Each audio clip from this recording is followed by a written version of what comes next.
And so one question I wanted to ask you about this, actually, with like the anger and wrath part of it. Hmm. So are you telling me that because we saw God be so angry multiple times, Multiple times. Hmm. if I sin, God is angry at me in the same way that he was the Israelites? Oh, What do not you it. think about that? How do No, you think he views that? no. I don't think so. One, because we have Jesus now, A right? little bit different, A yeah. little bit different. So I no, I don't think so. And again, I really believe it was the heart. Yeah. I mean, I think it always goes back to a heart condition, Mm-hmm. you know. And I really do not think that all the people were walking as Moses was walking, Right. in the same heart place, in the same mindset. I think that they were led out of Egypt. They got out, and I just don't think that They weren't bought in. they weren't sold out to Jesus or Yeah. to God yet. Well, hey, everybody. Welcome to the Love the Word podcast. My name's Alex Fisher, and I serve here on staff at the River Community Church located in Cookeville, Tennessee. The vision of our church is to love God, love people, and impact the world. But how do we know how to do that? How do we know how to love God, how to love people, and impact the world? Well, the good news is God has told us how to do those things through His Word. And so our hope is that we would be a people who not only know about the Bible, know about the Scriptures, but that we would be a people who really love it, that love the Word. And so to do this year, 2025, our church is reading through the Bible chronologically. And so if you're not currently doing a reading plan, we would encourage you jump on that with us. We actually even have the reading listed on our website now at bible.therivercc.com. And it'd be a great place just to follow along with us. And so don't feel like you have to start at January 1. Jump in with us right where we're at, which today would be February 6th.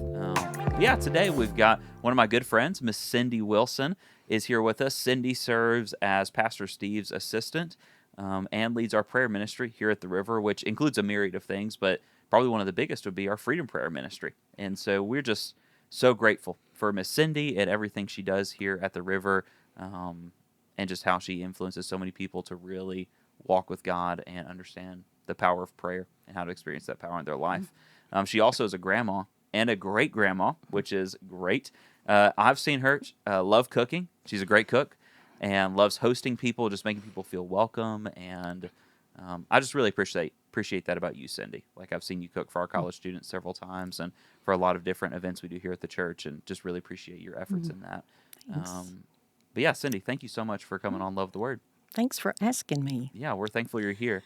Let me give you guys just a bit of an overview of what we've read this week. A lot's happening right now for the Israelites. They're learning a lot of things. Yes, they are. A lot of what it looks like to really be the people of God. And so we've got the construction of the tabernacle, ordination of priests, offerings, celebrating the Passover, just a lot of different things. And honestly, like as I was reading through this, there are some bright spots for the people of Israel. Like they get a bad rap a lot on this podcast for how disobedient, how just like forgetful they are. But there's actually some good things that happen here for them. There are. Where they are obedient. But then at the end, at the end of the reading for this week, it's like, man, they were doing so well. And now they are forgetful, they're complaining, and then they even doubt that God can even deliver them into the promised land. And so kind of a downturn there at the end. But Cindy, why don't you just share a couple of things that stuck out to you from this week's reading? Well, it's sort of funny. Right off the bat, what I noticed was men follow directions. Go figure. Yeah, figure that one out. Not for very long, but No, briefly. but they did really well as you're reading through and you're hearing about the tabernacle being brought together and all the parts being brought together and everything. At the end of it's always, and they did everything that God had told Moses for them to do. And I just thought that was, sort of funny. We don't do so well with that now. Yeah. But they did an awesome job at that point in time. And it's another thing as I was studying, as I've studied through the tabernacle, as I've read, and multiple times I have thought, wow, this is so much detail. Mm-hmm. I mean, so much detail. It's a gold thread. It's a red thread. It's a blue cloth. It's so many rings. It's so many bells. It's so many And I had such a hard time with that for a long time, but Mm. the Lord just told me, He said, I took so much time, so much detail, so much planning as I put this together, and I put that and more when I made you. Mm. Yeah, And so for me, that's pretty awesome, that is really cool. because he did. I mean, you think about the human body, just how it works and what it's capable of, Yeah, our emotions, our abilities for our bodies to heal themselves, everything. There yeah. was a lot of A lot of planning. intentionality. Yes, Yeah. very much so. It is interesting, you talk about how there was like they did everything God was telling them to do. At Yes. least at this point, they were doing Hmm. really well. But it's not that long later that they're already No, falling. And so, what do you no. think causes that? Because I can even see that in my own life, where it's like sometimes I'm doing everything God's telling me to do. Hmm. Things are going great, and then it's like, man, something just happens, and we begin to like drift away. Like in your experience, what kind of causes that? Well, I think so often for a lot of people, it's kind of that, what have you done for me today? Mm, Whole thing. yeah, And even though he was doing all these things, and he was providing, I mean, look at what he did. I mean, I still get overwhelmed. I know this isn't answering your question, but I get so overwhelmed as we're going through this, and he is doing counts of these people. How many thousands of people this was yeah, that he led across a dry riverbed mm-hmm, that had just a minute ago had water on it, yeah, right? And he did all these things, and I mean, they had to be in awe walking through a dry riverbed, watching the water stand on either side of them. They get to the other side, and the very first thing they do is start whining. I know, And it's like they expect everything to just be on a constant flow. I think we have that problem today mm, because of technology, yeah, and so I just think we're always thinking something has to be happening right now. yeah, I mean, mm, if we ever thought of ourselves as a microwave generation, we are a microwave 100%. generation. Yeah, and that almost, from my perspective, it means that we're like approaching God with like a transactional mindset of Yes. like, hey, I'll be obedient to you if you do X, Y, and Z for me right now. Hmm. And like you said, because we're like this microwave generation where I think I said this on a previous episode where it's like I get frustrated like if my Amazon package isn't here on time. And that, we're talking about Amazon here or Hmm. Instagram or whatever to just like we get these quick hits so easily I now. know. Like and we're so focused on just instant gratification and being a microwave generation that that same thing cannot be applied to our relationship with God. He can't. I mean, when he walked with Adam and Eve, they didn't say he was sprinting. Mm, He said that he walked with Adam and Eve in the cool of the evening. yeah. This is a process of taking your time and enjoying, appreciating. And Mm, even though there's so much that was going on with these people, I mean, they've just been let out of captivity. They've came across this riverbed. They're on the other side of it. yeah. Uh, I mean, God is providing food. He's providing all this stuff for them. And it's still like, what else? What else? Mm-hmm. And I think that we as a people today, we are still doing that. It's like God does great things. I mean, He does some awesome things in our lives, but I think we're always looking for that mountaintop experience, and Yeah. we can't enjoy the climb. Right. We never enjoy just the flowers and the rocks and the water and the view and all the things we get to see along the way because all we're looking for, we just want on that mountaintop. Yeah. That's So some words of wisdom right there, Miss Cindy. That is some words of wisdom that like the journey is part of the it blessing too. is. Yeah, and it's like they were forgetting that. They were so hyper Mhm. fixated on I don't know if even necessarily it was I don't even know if they were really even hyper fixated on the promised land. They were I just don't. hyper fixated on, all right, God, give me what I want right now, Yeah. or give me what I want yesterday. Yeah. Like I want it now. And if you don't give it to me now, I'm gonna doubt you, I'm gonna complain, we're Mhm. gonna build a golden calf and start worshiping it or whatever. Yeah. And another thing I think too is people do not like change, right? Hmm. And that's why they kept saying, "Well, why didn't you just let us die in Egypt?" Well, we'll just turn around and go back. Mm, Well, all this because we don't like change. Change is panicky. Change is scary, yeah. and it's unknown. And so for that, I think every time they hit a little bump in the road, oh gosh, what do we do now? It was such an unknown thing. Let's just go back. Let us go back to what we knew, as bad as that may have been. And I see people all the time with that same mindset as you walk with people and you walk through freedom prayers with them, as you walk through just prayer time with them. And they're always like, well, this is how it was. Well, it's not going to be that way. The word Yeah. tells us, I am doing something new. That's every day. Mm-hmm. He's doing something new every day. And so we have got to stop walking with the mindset of looking behind us, right? The Yeah. only person in the whole Bible that the Lord said, remember, the only woman was Lot's wife who looked back, right? So let's not look back. Yeah. Yeah, for sure. And that reminds me, I think it's Paul in First or Second Timothy or one of his epistles where he talks about like he's abandoned what was behind him. He's Yes. not going back to that. And it's like the people of Israel, it's almost like they wanted to keep one foot in Egypt Yes. and one foot in the promised land. You can't have that. You cannot. You got to step out of Egypt Yeah. to enjoy the promised land. Well, going back to your like initial observation with the tabernacle, it should just be comforting to us, right? That Absolutely. God did put so much. If He put that much intentionality into this thing we see and into these laws, how much more intentionality has He put into His providence in our lives? That He has a plan for us, and that we can rest in that, and that it's not just like this haphazard, like we'll see how it goes for you today, buddy. Like He's got a plan for each of our lives, and that's comforting to me. It is because, look at how detailed his plans were. He had each tribe had a particular responsibility. They had a certain order as they packed up to leave out of one place to another. They had one group went first, the next group went second. It was an order to everything. He has an order in our lives.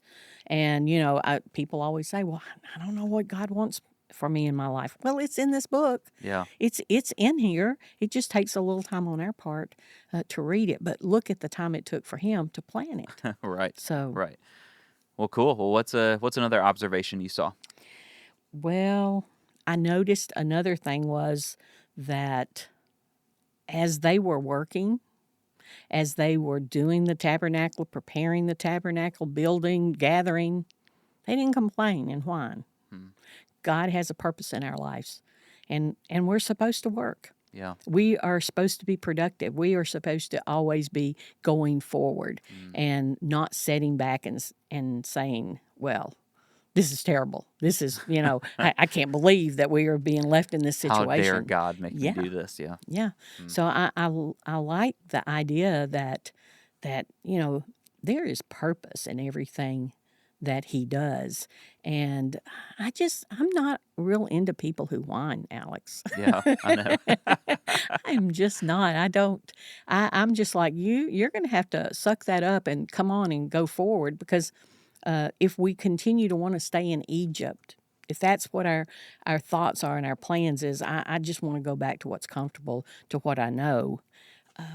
God can't do what he's got planned to do with you. We have to go forward out of Egypt on into the promised land that he's planned for us. Yeah. So It is interesting because like God didn't really need them for the construction of anything. Like he literally spoke the world into existence. I know. So it's not like he's like, man, if these Israelites don't build this tabernacle, where am I going to live? Like he wasn't worried about that. It's not like he was looking for a new like house to like dwell in. No. But it's the Israelites were learning obedience through what God had told them. They were.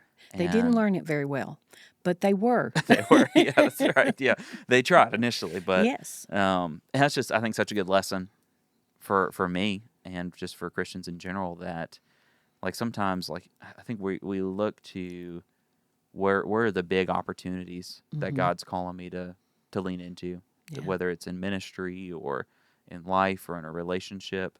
But really where you learn the obedience to make those big decisions is in the small steps of obedience in everyday life. Because most of life is just a valley or the journey. And there are mountaintop experiences, and those are awesome. We need to enjoy those. But most of life is just everyday obedience for a long time in the same direction.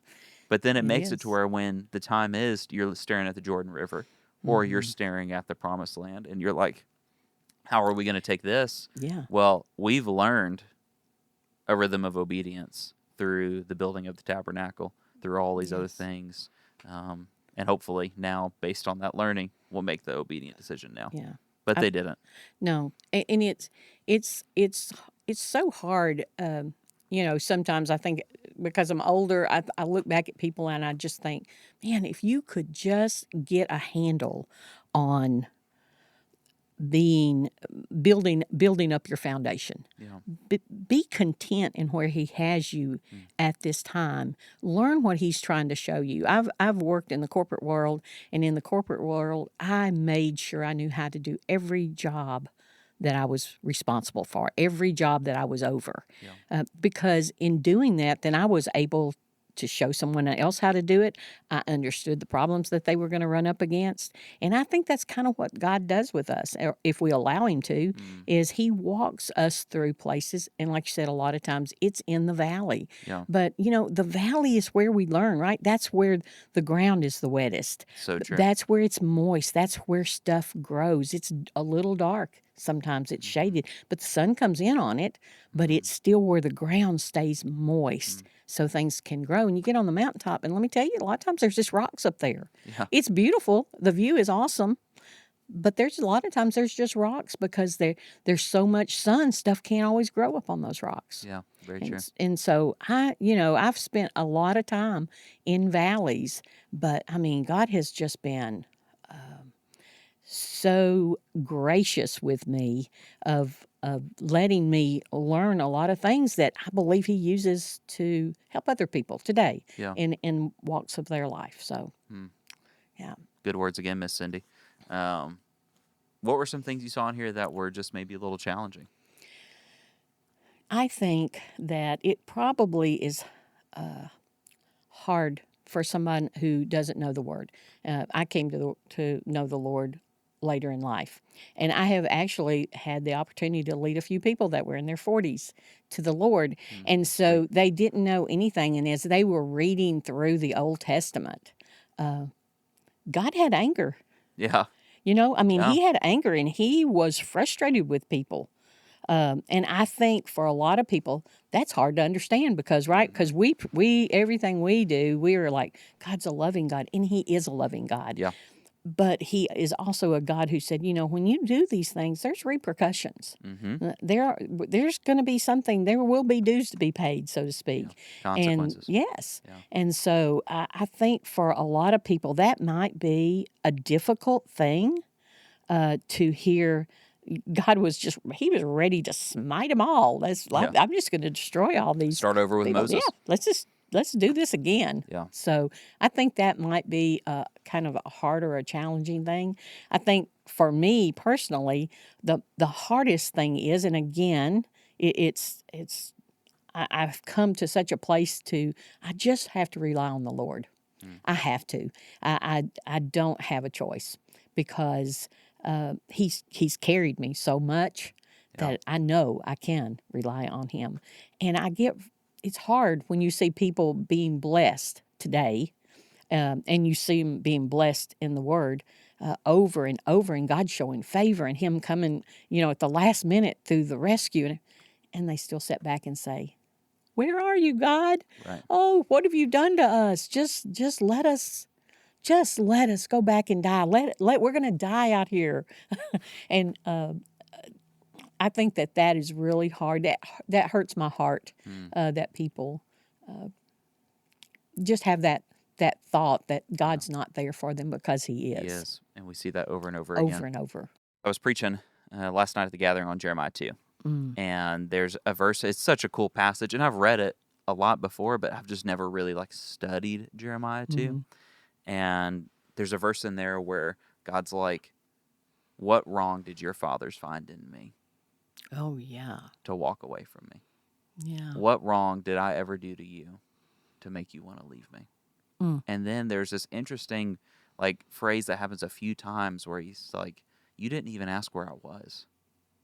Like your leaders didn't even say, where is the Lord? And so it's not even like he was saying you shouldn't have, you should just trust me. It's like you didn't even ask where I was. You just straight up left me.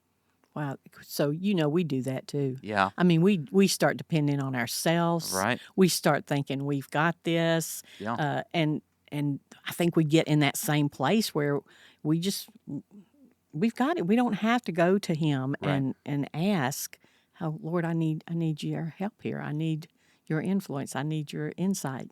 And then they get to the promised land. Mm. They send the spies over, and they're Yes. not like, Lord, we're having a hard time here. Can you encourage us? They're just like, nope, we're gone. It's just like, I man, know. what wrong had God done to these people? And Yeah. so one question I wanted to ask you about this, actually, with like the anger and wrath part of it. Mm-hmm. So are you telling me that because we saw God be so angry multiple times, Multiple times. Mm-hmm.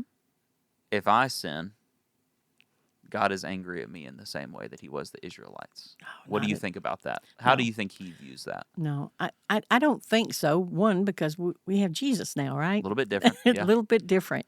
So I no, I don't think so. And again, I really believe it was the heart. Yeah. I mean, I think it always goes back to a heart condition, Mm-hmm. you know. And I really do not think that all the people were walking as Moses was walking Right. in the same heart place, in the same mindset.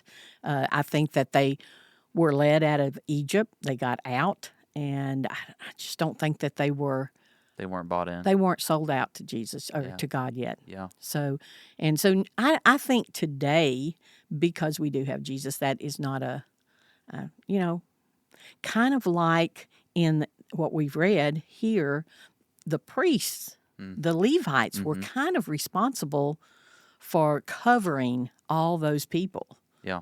I mean, that's what I read in there. Yeah. They Kind of were like the responsible. representatives. Yeah. Yeah.